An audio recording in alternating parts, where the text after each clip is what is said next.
So good morning, everybody who is on here. My name is Jessica Rorson, and I'm working with the IBDS program and Sage Hill Community Futures. And today we have Trevor King from Prairie Padgett, and he's going to be doing a presentation today about business expenses. And we've had Trevor in the past, and he's great. He's very informative, and I hope that you walk away with some tools that help you when it comes to doing your income tax. I know myself, I have a small business, and I'm a little bit nervous this year, to be honest, about my income tax. So before we get started, I'm just going to read a land acknowledgement. So as we gather here today, we acknowledge that we are on Treaty 6 territory and homeland of the Métis. We pay our respect to the First Nations and Métis ancestors of this place and reaffirm our relationship with one another. So with that being said, welcome everyone, and Prairie Padgett is going to go ahead and start. And Trevor, by all means, introduce yourself. There. So my name is Trevor King. I'm one of the managing partners at Prairie Padgett Tax and Accounting here in Rostern. I have our junior accountant, Rhonda Wolf, with us this morning, or this afternoon, I guess. I did have some computer issues, so I hijacked her laptop and drug her into this because that's kind of how we roll. So we're going to go through today. We're going to go through your basic small business deductions. We're going to talk about business structures, whether they're an employee or a contractor, kind of some real big stumbling blocks that I find with my small business clients, where you can get into trouble and kind of where you're going to need advice. So if you guys have any questions, this presentation I can usually get through in about 35 minutes. So we can have, we're getting a lot of background noise. Going to see, just mute everybody.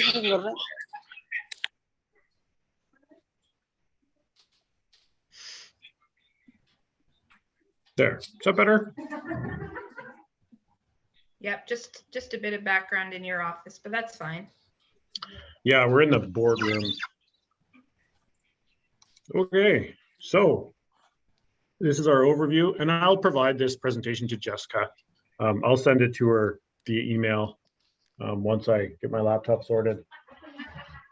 So what we're running through, we'll go through your setup, deductibles, service versus resale, which is where a lot of businesses can get into trouble, capital cost or expenses, your basic business expenses, how a home office deduction works, vehicle expenses, common errors, and then the contractor or employee. And lately, CRA has been looking really heavily at that, as well as record keeping and when you're going to need some professional help. So here's all my contact information. I'm one of the QuickBooks Pro advisors. We use QuickBooks a lot. We also use Sage 50, as well as Quicken. One question that, does anyone have one question that sticks out in their mind that they want to be answered through this webinar?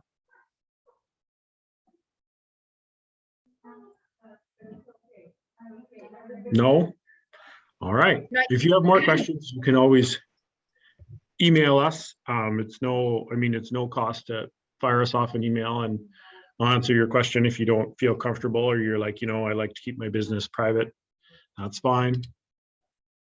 So, and this is a question. I always start with a question because this is something that's come up because it's that time of year. We're getting to Christmas. So if you pay your employees a bonus or offering a hiring incentive, is it free? What about a Christmas or a birthday gift or a long service award? Are those taxable? Does it have to be recorded on their T4? I see a lot of head nods. Yes, maybe. The answer is yes and no. So most gifts under $500 don't have to be reported on a T4. unless it is performance related. Now you can't see it because we changed the background color, but there's a link right here. And CRA has explained it in very plain language, how you have to record them, as well as how you can give your staff a gift and not have them pay tax on it. Because it used to be, as long as it was under $500, it was fine. But now if anything is performance related, that's taxable and has to go on their T4.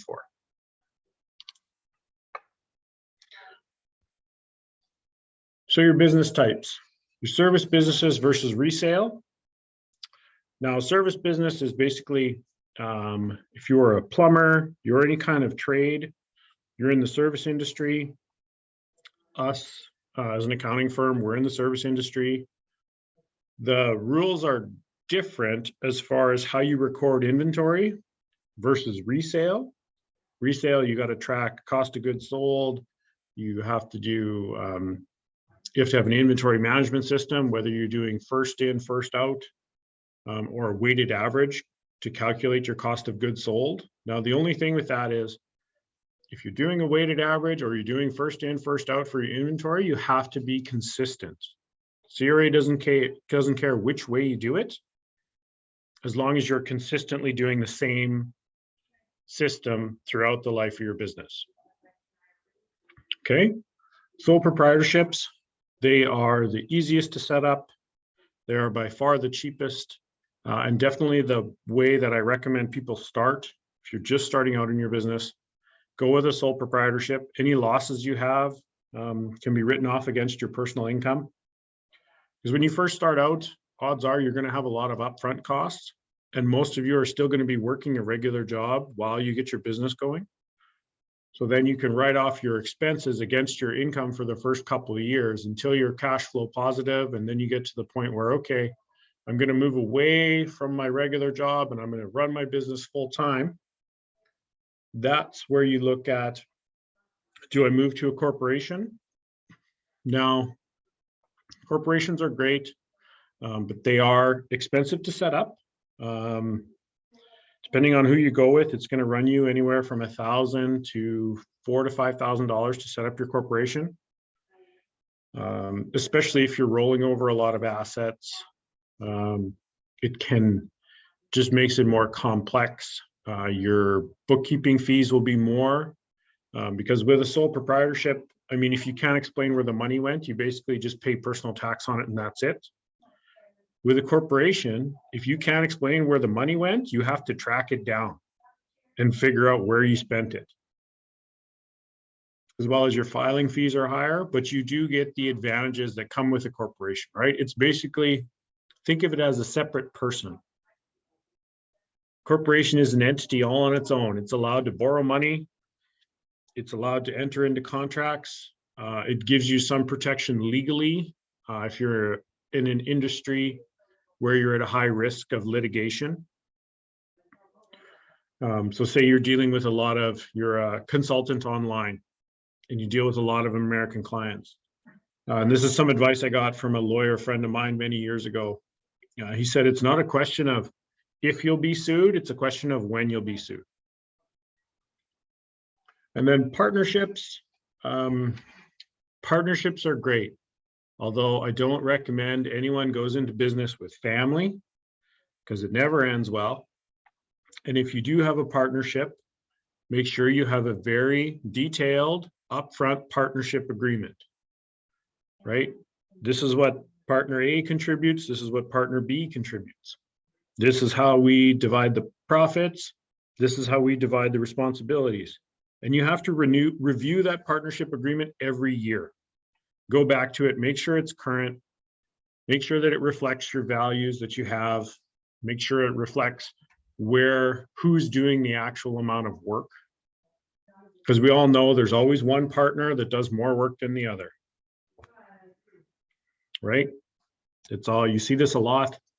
I see this in farming operations where it's like, oh, grandma and grandpa are farming, and then the two brothers are farming, and then the sister's farming with them, and then their kids are all farming together, and it's just one big complicated mess. So make sure you write it all out, and there's nothing wrong with having a written agreement that both of you sign or all of you sign. That way everyone's on the same page and there's no hurt feelings over it. Okay? Now, this is where people make often a mistake when they're filing. I find this in sole proprietorships who they're expanding. Usually in their second year, they start buying equipment, right? Oh, I have a furniture company, right? I make custom made furniture. I need to buy a bandsaw and a planer, and I bought a jointer and I bought a big sander, and these are all expenses, but they're not. They're what's called capital cost items. It's like if you run a delivery business and you buy a delivery truck, you don't get to write off 100% of the delivery truck in the first year. It's depreciated over time. There's a capital cost allowance schedule that you fill out when you file your business taxes. CRA will only let you write off a portion most of the time, unless you buy it the first day of the year if you're a sole proprietor, or the first day of your tax year if you're a corporation. It's subject to what's called the half-year rule. So you only get to write off 50% of what you normally would have in a year as depreciation.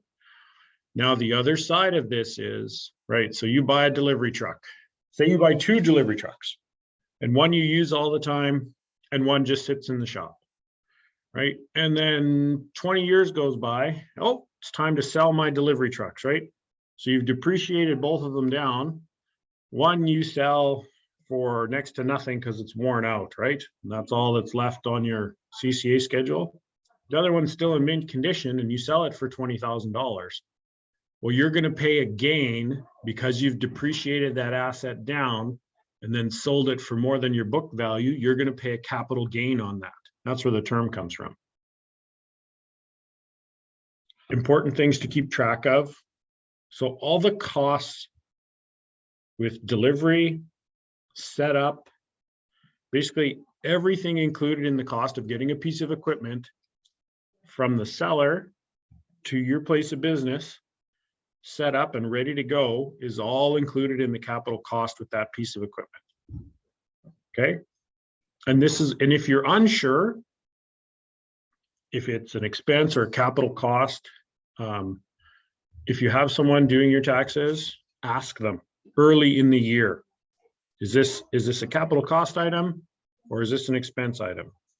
If you don't have anyone who does your books, send us an email. I'll answer your question and you can continue on your merry way. All right. Does anyone have any questions regarding what is a capital cost item versus what is an expense? Yes, Justin. Nope. Can we unmute him? Let me just see here. Oh, can you hear me? Okay. The question I have about, you said 2 trucks. One is wore out, one is half or not quite half. Yep. If I bought that truck personally for said value from my corporation and then turned around and sold it privately, like how would anybody know what that truck value is worth? I guess is my question. Okay, so so the example you're using is you have a corporation that owns the vehicle, right? Correct. Yeah. Yeah, and you buy it from the corporation. Correct. Okay, and what did you use to determine the value? Well, I guess kind of market value, where you go out for items for sale and you see what it's worth. Yeah, that's what CRA will look at. So okay. And then I guess you throw in a dent and ding special or whatever. Like there's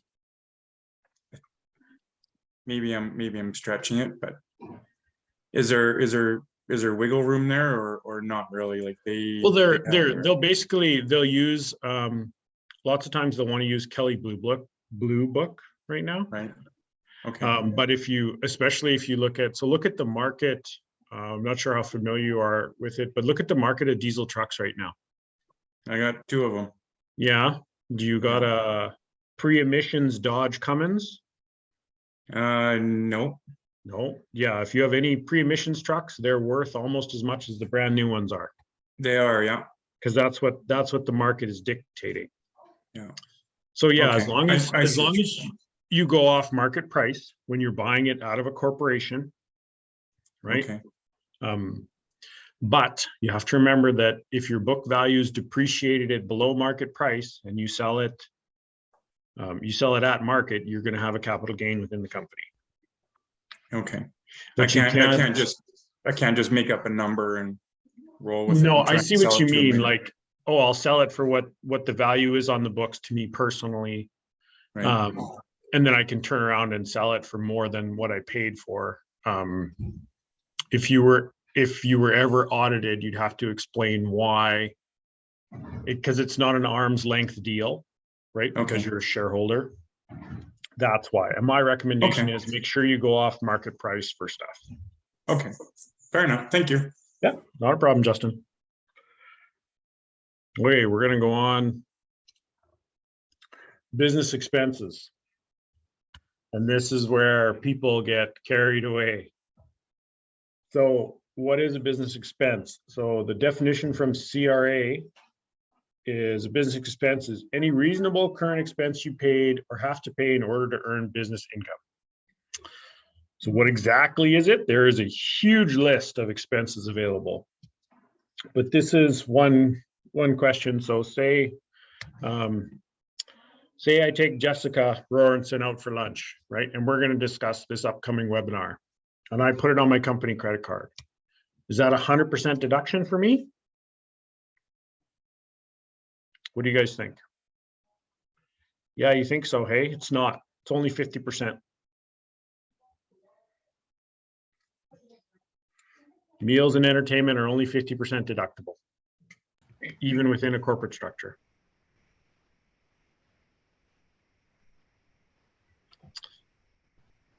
And that's often, even under a sole proprietorship, it's only 50% deductible. Meals and entertainment. Can I ask another question? Certainly, Justin. So if you and I went out for lunch Yep. and discussed your webinar, Yep. does that change the scenario or is it still 50%? No, it's still 50%. Okay. They won't let you write off 100% meals and entertainment. Now, if we went outside of your home area, You're getting into I know the avenue you're going down here. It's like Okay. the same rule with long distance truckers. For long distance truckers, they can write off 100% of their meal expenses. But if you're outside of your regular work area, you can claim a meal, but it's still only 50%. really? Okay. Yeah. Under the CRA circular, like that's their rule. And here's our list of all of our common business expenses, right? Your advertising, insurance, interest, bank charges, all your fees, subcontractors and salary, we're going to talk about. The capital cost, you get the deduction, right? Now, as far as bad debt's a tricky one because we all have clients that you do some work for them and then they get a little bit behind. My admin assist is looking at me. And then they don't pay, right? And then you have to decide, okay, what are the odds of me collecting on this account? If the odds are 0, they're bankrupt, they're out of business, they've packed up and moved on. You take that entire invoice amount and you write it off as bad debt. Now, the problem comes in. If you write off an invoice as a bad debt expense against your taxes, and then the next year you collect on that, you're like, oh, well, this is money I earned before. No, you have to go back and reverse that bad debt expense and claim the income. You don't get to write it off and keep the money. It's one or the other. So that's where I find lots of people get into issues, is in this bad debt right here. And then subcontractors and salaries. Those are the big ones. I mean, all these other things like interest and bank charges, those are easily provable. Get your bank statement. Here's your finance costs. But only like when you buy, especially when you within a corporate structure, when you buy a building, you have to be really careful about depreciation, because when you go to sell it, you're going to pay a large capital gain. Right? You depreciate a building down to nothing, and then you sell it for, you know, $200,000, $300,000. You're gonna get a capital gain on that. So, how many of you have a home office? Yeah, Justin, Jessica. So how do you claim your home office expenses, right? It's great if you have a separate room, like you have an office in the basement, right? This is my square footage. My house is 1,000 square feet. My home office is 100 square feet. That way, 10% of all my expenses of running my house are attributed to my home office. That includes maintenance and repairs, utilities, taxes, insurance, just mortgage interest, not mortgage principal. Now, where you get into a tricky area is if you work, say, oh, I'm running my business from the kitchen table, then you have to, like Jessica, where are you sitting right now? In my office. You're in your office, right? If you're working from your kitchen table, you basically have to estimate the hours per day on average that you're there. It becomes really complicated really fast. But my recommendation is once you work out what the appropriate amount is, be consistent. Always use the same calculation, the same percentage. I mean, unless you move or you need more space because you hired someone to come in and help you. You have to be very consistent with your home office. Now, since COVID, lots of people work from home, and that's where, even with personal income tax, people are like, well, you know, I have a home office now. Do I claim the $2 a day that we're allowed, or do I figure out the math for the home office? And it works out to, it depends which gets you the greater deduction, right? Oftentimes it's figuring out the square footage, and going that way is often much more than the $2 a day.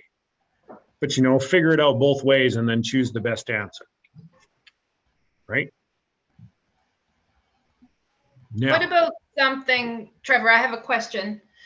What about something like you have a home office? yep. Can you claim rent? You claim rent. Like, could you claim that you pay rent?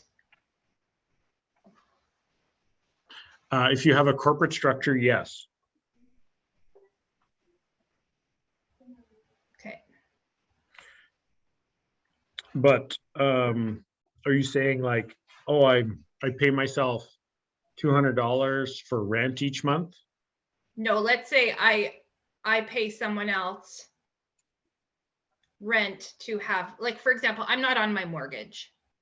Okay. So could I, in essence, be paying rent? Technically, if you don't own the house, then yes, you could. It would be like you going into someone else's, be like you coming to my house and renting my office in the basement. Yeah. Yeah. That's a great question.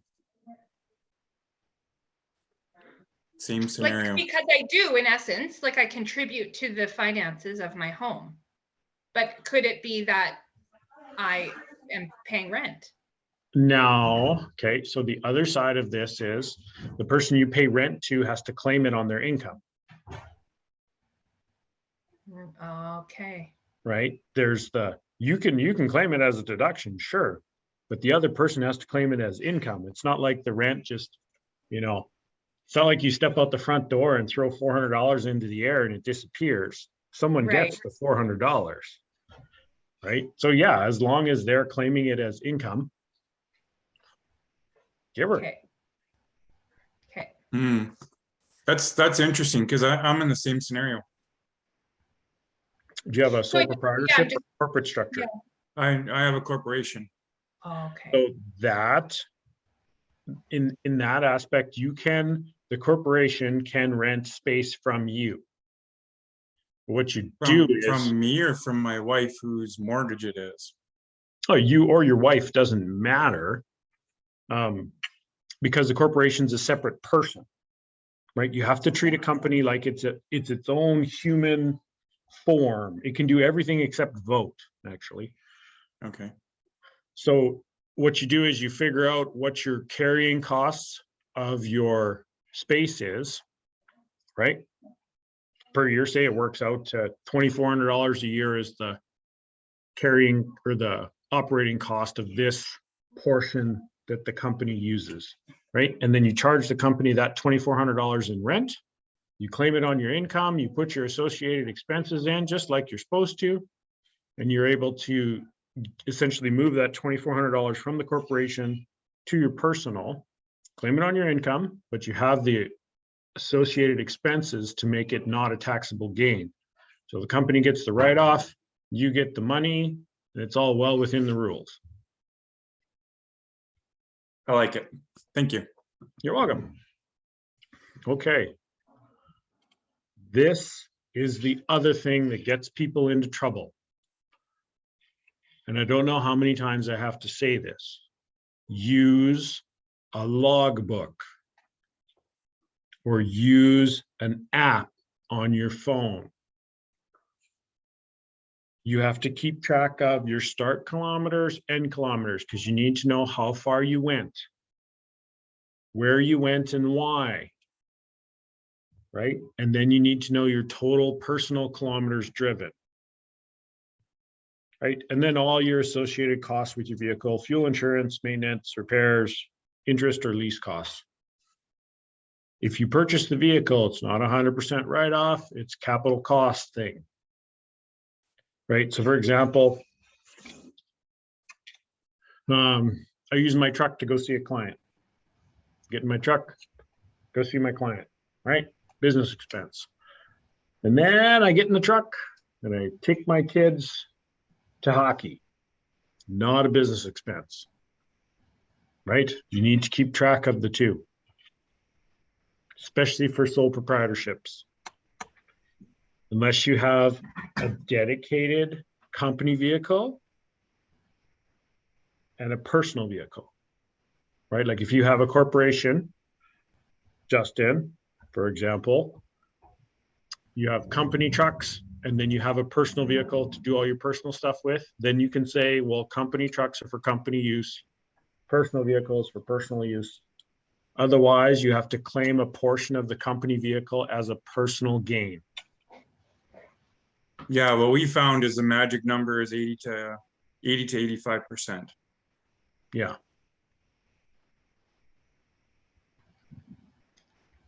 What about if you have a vehicle payment? The interest cost is, you can write off the proportional amount of the interest cost, and then you can use the capital cost allowance for your other percentage. Right, so say you buy a $50,000 vehicle. When you're figuring out your capital cost, I use my vehicle 50% of the time. So whatever my CCA value is for vehicle, I'm pretty sure it's 10% or 20% a year. You get to claim half of that. And then you also get to claim half the interest costs because you'll have interest built into your payment. Your financer will be able to tell you that. Even if you buy it with a line of credit, right? Figure out your interest cost for the year. Your bank will be able to tell you, just email whoever you work with. And they'll give you a printout. Yep. They just send it off to you and be like, okay, well, I spent 10 grand on interest rates this year because they're astronomical. And half of that is or whatever your portion is of your vehicle is related to your business expenses. But does it have to match like the usage for work? Like it gets kind of complicated. Yeah, it can. I mean, it really, so what I do is you keep track of all your vehicle expenses, right? Even if you take all your receipts and you throw them in a folder. Yeah.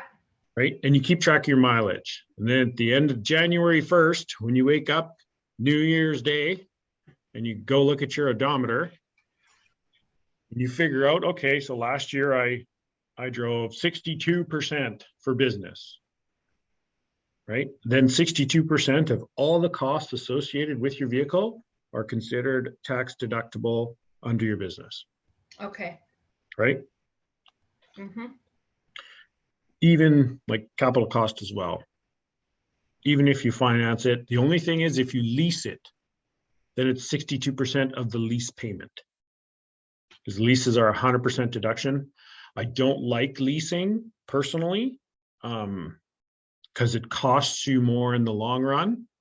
But if you are in a business that is subject to be influenced by a significant recession, the good thing about leases is you can just turn it back over and walk away. Right? Versus if you buy it outright, then you got all that money tied up in it. Okay. Any questions about vehicles? No? Okay. And I normally phrase this as a question, but if I'm self-employed, I do not have to pay CPP. And that is wrong. You're going to cough up almost 12%. Yes, it's gone up. Because normally the employer pays half and the employee pays half. But because you work for yourself, you get to pay both portions. And this registering for EI, you can get sick benefits, maternity, paternity benefits, as well as caregiver, but you have to register. And there is a requirement that you pay in for X number of months before you can collect. Right? EI premiums, 1.63%. It goes up every year because we just have to pay more and more into both of those. Does anyone have any questions regarding CPP or EI? My wife works for Service Canada, and she's very adamant about the CPP for mine and our future. That you keep paying? Yeah. Yeah, it's for people who, because I mean, when you're running your own business, oftentimes you've got every last dime tied up in your business, especially when you're starting out and you need to contribute to those. I've looked at the total contributions for CPP versus the total payout based on my life expectancy, and people in my family just don't live long enough to collect the money. We're very short-lived. It's a good life, but it's short. So I like to invest separately, but you need to save something for your future. Justin's wife is very correct. Now, contractor versus employees. If you have an employee, can I just pay him a flat rate? No, it's not how it works. If you dictate their hours, you provide them with the tools, you tell them when to come to work, and they usually only work for just you, they're an employee, they're not a contractor. A lot of places try and get around paying deductions, paying premiums, right? Because then they got to put them on their WCB, and they got to pay their EI remittance, and they got to pay their CPP remittance, right? Cost the employers, I don't know, say 6-7%, right? And then they got to do payroll deductions and they have to remit them, and it's more paperwork for them. But this is where a lot of people will get into trouble. is like, oh, I hired so-and-so to help me. Okay, so where are their chief? Oh, no, he's a subcontractor. I pick him up on the way to work and we go and we work all day and then I drop him off on the way home. Well, that's an employee. That's not a subcontractor. Right? And this, I don't know why this is such, well, I can see why, because employers are trying to save money anytime they can. Any chance they get, they're trying to save some money. But there's just no way around this. Right? The difference is if you hired someone to come in, oh, we hired a contractor to change the flooring in our building. Well, they're not an employee, they're a contractor, right? It's a set price.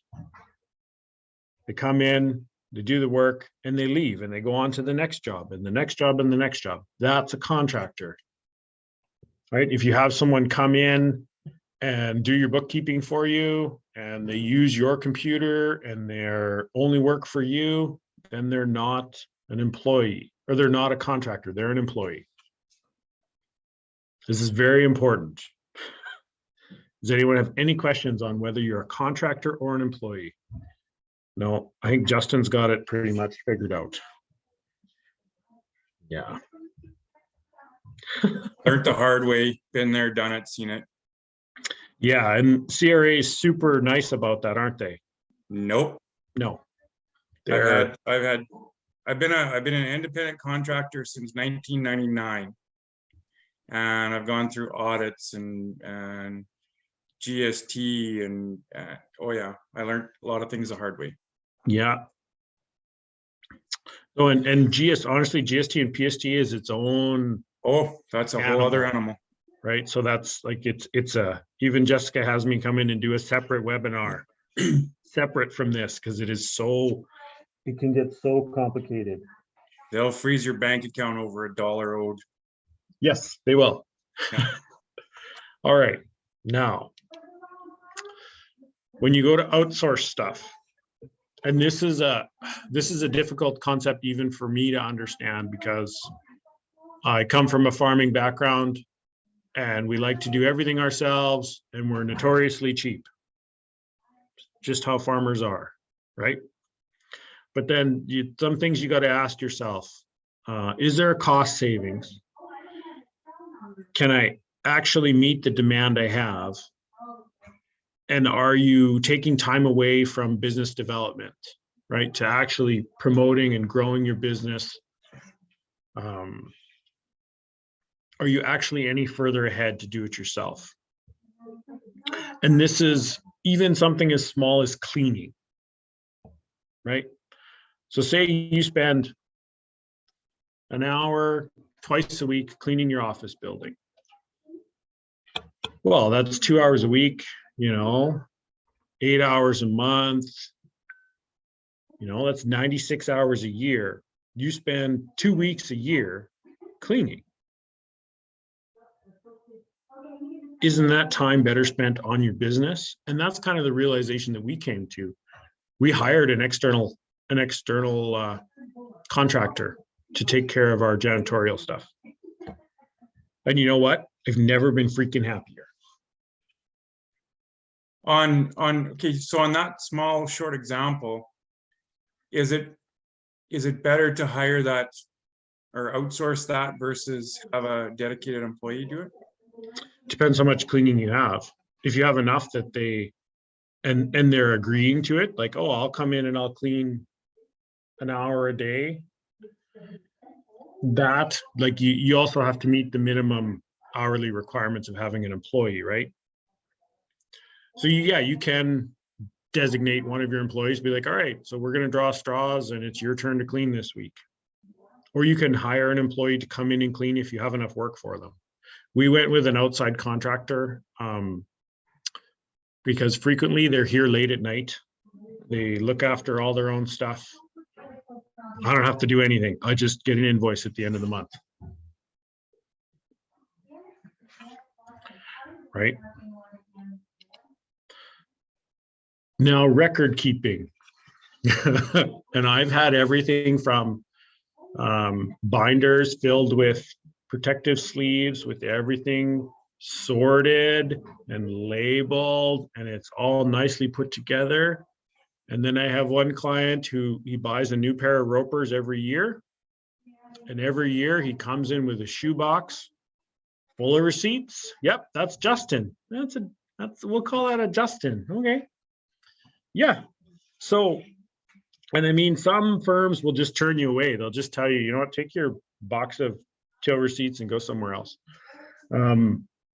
I get a kick out of it. Those are my kind of clients.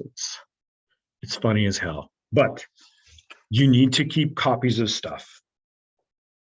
If you're a contractor, use the pro accounts at Home Depot and Rona.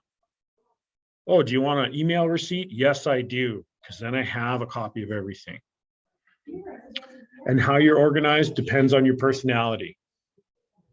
Where you fall on the spectrum of OCD, ADD. Yep, there's Jessica. Right? Some people, they have stuff everywhere, but they know where everything is. Yeah. Oh, Just- I'm in for it. I'm gonna have a hell of a time. I'm gonna have to phone you this year, Trevor. Like, honestly, it's gonna be a nightmare. Joy. I'm terrible. I am the definition and the poster child for bad. My bookkeeper, thankfully I found her, but she kind of whipped me into line, and she realized how bad I am because I would bring the box, and she put me on Dext, and Dext, in my opinion, is one of my biggest, coolest tools. Yep. What is it? You take a picture of the receipt and it goes into Dext, and then she's on her end and she does all her stuff and she marries the two together, and Yeah, I you can can- keep them in the shoebox. Yeah, you can pull the receipt from Dext into QBO. Because that's what some of our clients have. We're through our affiliation, we have a subscription available from Dex. Mine's funny because like I didn't mean to make so much money this year, and I did. I'm like, uh-oh. You have a first world problem. I know. Totally. I know. It's okay. Like Growing Justin pains. said, you don't need really expensive bookkeeping software. You don't need to go out and spend, buy Sage 300 or, QBO Enterprise. You don't need to spend thousands of dollars on, like, some people get by. Honestly, I have clients that have paper ledgers. And they like paper ledgers. And as long as you have someone that can read them, you're good to go. Use Excel. Excel's wonderful. As Right. long as you're at the size where it's manageable. Mhm. Now, in the past several years, or like I was since 2017 when I bought it, and I was all that back then. But as we grew, it just became so unmanageable for me. Mhm. Yeah, and then you get to the point where you need to step up to, like, I like QuickBooks Online, QBO, Yeah, that's what I have. Yeah. pulls direct from your bank account. You can tag receipts, you can add receipts, you can upload stuff. It's great. And when Becky took me there, I went dragging and screaming. My nails were in the wall because I didn't want to put the work into it. And now, thank goodness. Yep. You send your invoices from it. You send your invoices Yeah. from your phone. It's wonderful. The only downside is for retail, it does not have a barcode scanning program. That's the only drawback. So you have to keep your records for 7 years in case of an audit. Right? 7 years from date of filing. So if you file a decade worth of taxes and you'd be like, oh, well, it's more than 7 years old. Ha ha ha. No, it's 7 years from date of filing. And once CRA digs into you with an audit, they're just pulling at threads until they get there, until they're satisfied, and they will not stop. Right? If you're apprehensive, you're nervous, hire someone to help you. Absolutely. Focus on running your business.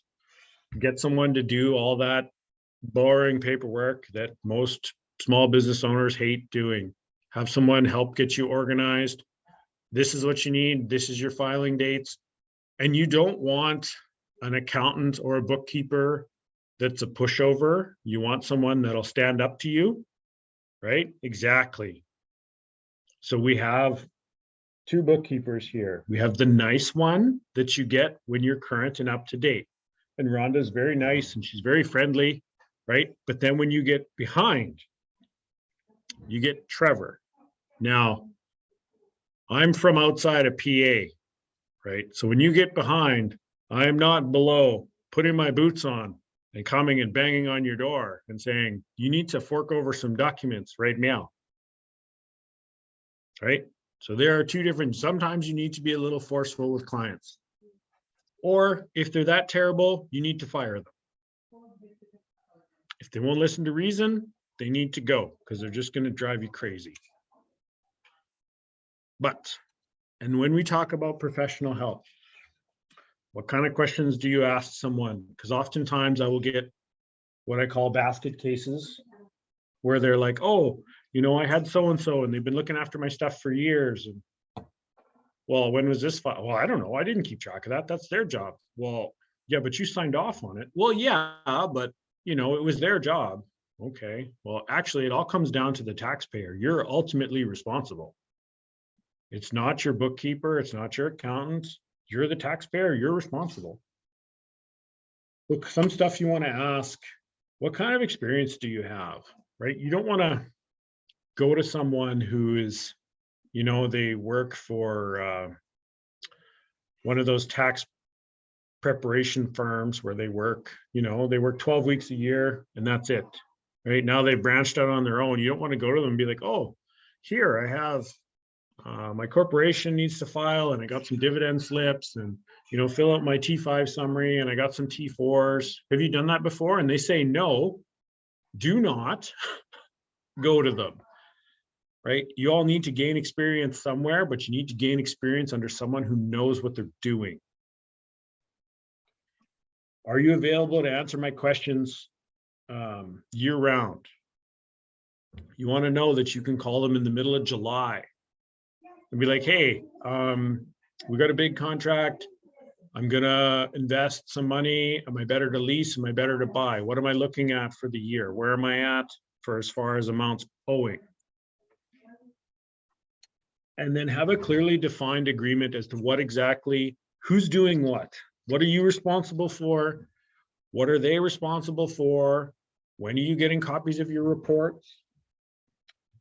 Are they registered with CRA? Do they have a rep ID? Right? Are they authorized to represent clients? That means if you authorize them to represent you, you know how you have to wait on hold forever to talk to the government? That becomes their problem. Right? They can interact with CRA on your behalf. And the big question at the bottom, if I get audited, will you defend me? Most accountants will say, if you get audited, you're on your own. Right? You want us to do audit defense? That's an additional fee. Yeah, exactly. Justin knows. So that's another big question to ask. And another thing you say, well, how many audits have you defended before? How many times do your clients get audited? If they got a low percentage of clients getting audited, then you know that they're fairly legit, right? They know what they're doing. They're not making bonehead mistakes that gets clients audited. Now, sometimes clients will get audited every year. And don't look at an audit as a terrible thing. Basically, it's the government reviewing your stuff. You might find some deductions that you didn't know you had. Right? Audits aren't always a terrible thing, but they can be if you've been pushing the limits on how big your home office is. Like, my goodness, Jessica, your home office is 95% of your house. I'll pick on Jessica because she works for Sage Hill, and that's just fun to pick at. All right. And I learned that I was scared of CRA. Because of past history. And they're a big, scary government corporation. They are, yeah. But they're not always right. No, they're not. And once you do the dance and you go back and forth, they're not always right. Nope. And I learned that I had a pretty big audit where they basically said your income is this times, it was a GST audit, sorry. But your income is this times 5%, and we want our check. And we're like, no. And when you go back, they said, well, because I had a large contract with the government of Saskatchewan, they said, well, that department's not registered with us. Well, yes, but that's not my problem. Like, Yeah. and once you get through it, that really eased my mind, because that was a big number. And then I realized that they're just people too, and they're just doing their job and whatever their managers are saying, and you can chat with them, and then you can work it all out. Yeah, and you can ask questions and they'll help you. Yeah. Like I had probably an hour and a half phone call with CRA this morning with a client trying to track down an old balance owing against them. Because when they went for financing, it would come up as a bad credit. Okay, so we tracked it down and we went through all the rabbit holes and we went through 3 different departments, but eventually we got to someone, they said, oh, well, you just need this certificate number. Here's how you find it. Here's the number. You know, if you have any issues, here's the number, call me back. And I found that as long as you treat them like human beings and you're not like, you know, think about it when someone calls you asking questions and they're rude and they're abusive, like you're not going to get any help at all. You're going to get pushed further up the audit list. Right now, if you guys have any questions, you can ask me now, or you can email admin@prairiepadgett.ca, and we'll get your questions answered. There's no fee to talk to us. I mean, the old saying goes, advice is worth what you pay for it. But there's nothing I'm going to tell you can't freely find on the internet. It's just, I've been down the rabbit hole, so I know where it ends. Look at that, 52 minutes, Jessica. I'm 8 minutes under budget. Awesome. Thank you, Trevor. That was really great. Very helpful. Super. I appreciate it so much, like a lot. Thank you very much. No problem. And I will send out Trevor's presentation as well as the recording to everybody who is on the webinar today. So thank you for joining. Thanks, Trevor. That was really great. You're we'll welcome. have to book you in for GST PST in soon. Sounds good, Jessica. Yeah. Okay. Thank you. You're welcome. Goodbye, everyone. Bye.